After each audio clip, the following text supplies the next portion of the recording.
Quindi siamo sull'orlo della disperazione vera e propria. Ormai gli appelli non si contano più, abbiamo interloquito con tutti a livello locale, a livello nazionale e quant'altro, ottenendo purtroppo gran pochi risultati. È un grido disperato quello che lancia Filippo Segato. Il suo volto pacato nasconde la preoccupazione delle centinaia di baristi, gestori di ristoranti, pizzerie e locali pubblici della provincia di Padova.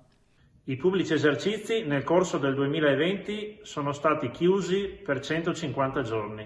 Hanno visto crollare i propri fatturati per circa 500 milioni di euro. Sono rimasti chiusi anche nel periodo più favorevole e redditizio, che è quello delle festività natalizie.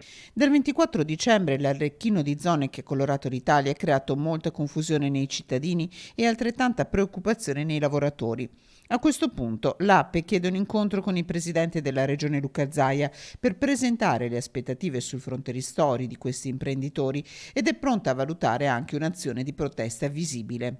La seconda linea d'azione ha lo scopo di sensibilizzare l'opinione pubblica, quindi anche i privati cittadini, ma anche le istituzioni, ma anche i politici, ma anche tutti coloro che possono aiutarci sullo stato di fatto che sta vivendo la categoria dei bar, dei ristoranti, delle pasticcerie, delle pizzerie. Le imprese che oggi rischiano veramente di finire sul baratro della crisi finanziaria ed economica.